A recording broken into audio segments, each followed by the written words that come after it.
Olá,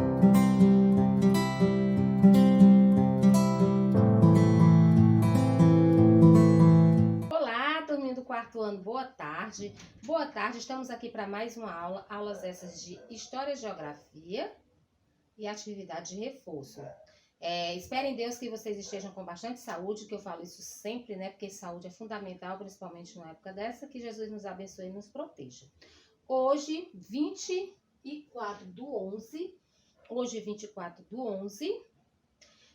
terça-feira, vamos à nossa agenda. História, na página 85, 86 e 87. Geografia, 90, 91 e 92. Atividade de reforço na matéria de História, 185. Na matéria de Geografia, 196. Então, turminha do quarto ano, pegue o seu livro de História na página 85. Olha só, História.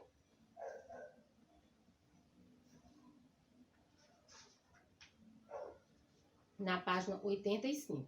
Na página 85 temos a atividade do dia, mas sempre a gente inicia, né, vendo o conteúdo. Então vamos voltar à página 84 e vamos ver aqui as regências, certo? Na página 85. As regências. Após abdicar ao trono e voltar para Portugal, Dom Pedro I deixou seu filho Dom Pedro II para governar o país. Mas como uma criança de 5 anos de idade poderia governar o império.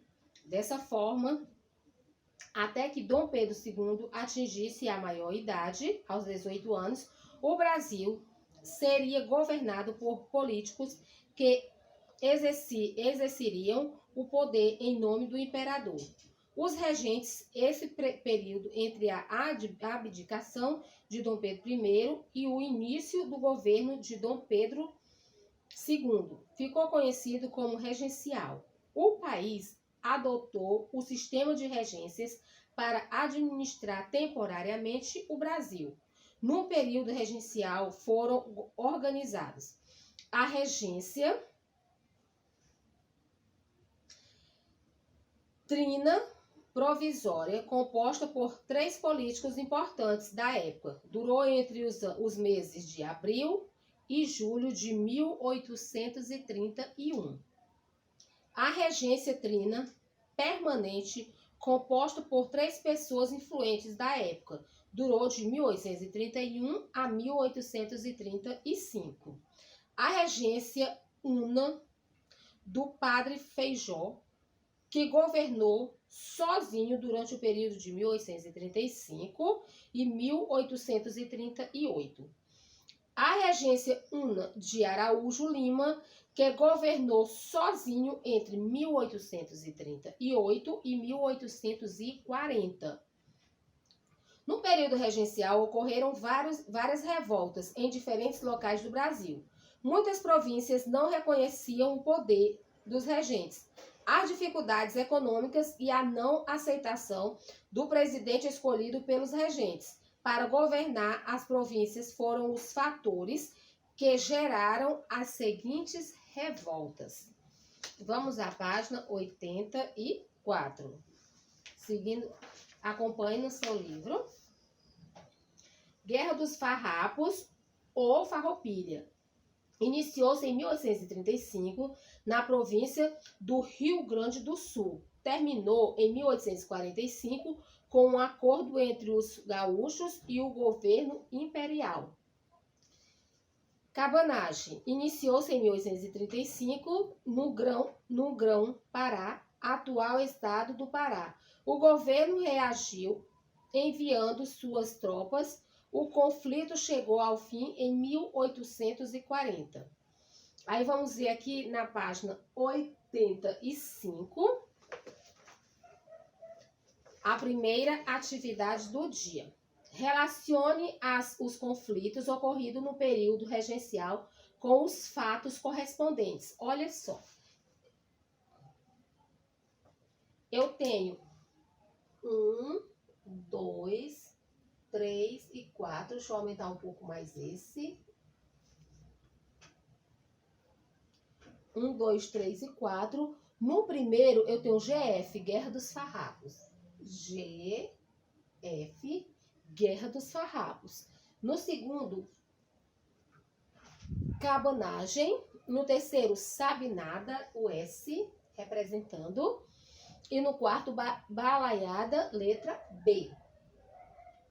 Aí eu tenho 1, 2, 3, 4, 5, 6 círculos. Olha só. 1, 2, 3, 4, 5 e 6. Ok? Aí vamos aqui. Irei representar nesses ciclos, nós iremos representar através das siglas, né? Que representa cada uma. Né? Guerra dos Farrapos, cabanagem, sabinada e balaiada. Olha só. Era formada pela classe média de Salvador. Sabanagem, letra S. Ok? Finalizou com um acordo entre o governo e os gaúchos. GF, Guerra dos Farrapos. GF, Guerra dos Farrapos. Os revoltosos se rebelaram contra os fazendeiros e as autoridades da região. Letra B, balaiagem. Letra B, balaiada. Ocorreu no Grão-Pará. O governo enviou suas tropas, pondo fim ao conflito. Letra C, cabanagem. Letra C. Foram mortas aproximadamente 1.300 pessoas e 3.000 foram presas. S, sabinada. Certo? Ocorreu na província do Maranhão entre 1838 e 1841.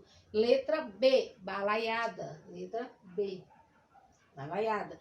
Essa é a segunda questão da página 85, porque é uma continuação. Certo? Então, vamos aqui à nossa terceira questão. Como foi chamado o período entre a abdicação de Dom Pedro I e o início do governo de Dom Pedro II? Olha só aí no seu livro. Ficou conhecido como período regencial. Ficou conhecido como período regencial. Essa é na terceira questão. Quais foram os fatores que geraram as revoltas no período regencial? Muitas províncias não reconheciam o poder dos regentes. As dificuldades econômicas e a não aceitação do presidente escolhido pelos regentes para governar as províncias. Essa é a quarta questão da página 85. Em sua opinião, olha, bem pessoal, em sua opinião, as revoltas eram necessárias devido à má administração dos recursos públicos. Justifique sua resposta. Então, você vai fazer aí com bem cuidado, né? No conforto do celular, com bem cuidado. A sexta questão, pesquise e descreva abaixo um trecho do hino da independência em que é relatado o desejo do Brasil de se tornar uma pátria livre. Olha só, pesquise e descreva abaixo um trecho do hino da independência, ok? Bem pessoal. Então, vamos aqui à página 86. O ciclo do café. Em 1870, a imigração começou a crescer na região sudeste do Brasil, principalmente em São Paulo, onde as lavouras de café se espalhavam rapidamente. O café foi trazido da África para a América cerca de 300 anos atrás. Aí aqui nessa atividade, preencha os quadradinhos correspondentes. País de onde o café foi trazido. O café foi trazido da África. Preencha aí o quadradinho, né? Trabalhavam no cultivo do café. Quem trabalhava no cultivo do café eram os escravos e os imigrantes. Pinte os quadradinhos que indicam os animais que transportavam o café até os portos. Os animais que transportavam o café até os portos eram as mulas e os bois, ok? Porque o café se tornou a principal atividade econômica no país durante a República. porque trouxe muitas riquezas para as regiões produtoras. Porque trouxe muitas riquezas às regiões produtoras. E vamos aqui à página 87.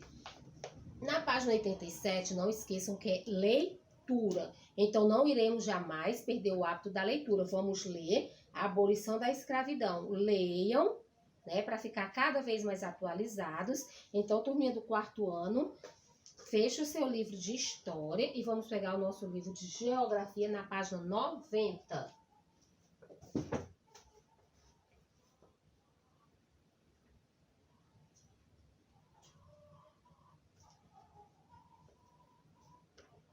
Na página 90, ok?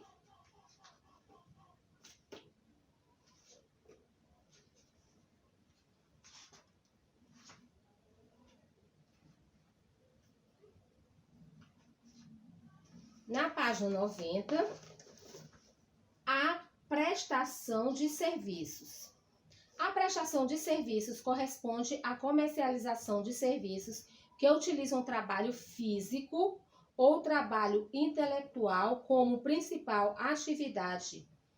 Atualmente, há uma enorme variedade de serviços que são oferecidos e prestados a pessoas ou a empresas, serviços de atendimento, lazer, suporte à advocacia, saúde, educação, comunicação, transportes, médico-hospitalares, turísticos, alimentícios, jurídicos e etc.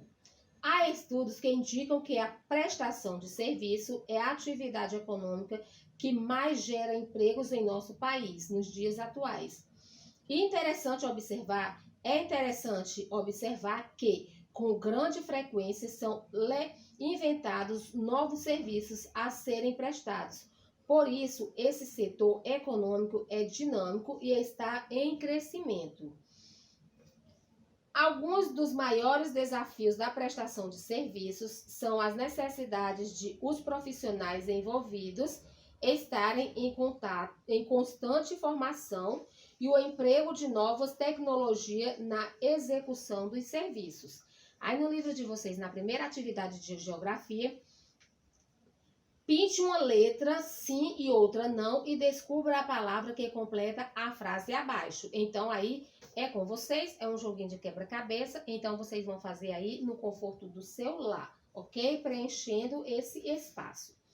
Na segunda questão, observe as situações abaixo e classifique o tipo de comércio que está sendo realizado em atacadista ou varejista, né? Janaína foi ao supermercado, selecionou frutas, verduras, arroz, feijão, carnes e suco, diversos, né? Depois dirigiu-se ao caixa e pagou por suas compras. Isso aqui é um comércio varejista, ok? Eduardo é dono de uma empresa multinacional e precisa renovar seu estoque de papel. Por isso, ele procurou uma grande distribuidora e comprou 200 resmas de papel ofício, comércio atacadista, ok? Na página 91, a troca de paixões. Leila era uma garota muito inteligente e uma grande leitora. Amava tudo relacionado aos livros, o cheiro, as capas, os tipos de letra que eram usados, etc. E por isso tinha inúmeros exemplares em sua casa. Certo dia, conversando com Dona Célia, uma senhora muito simpática, proprietária da padaria mais legal do bairro, descobriu que essa nutria um tipo similar de paixão. Não pelos livros, mas pelos discos da vinil. Antigos. Uma senhora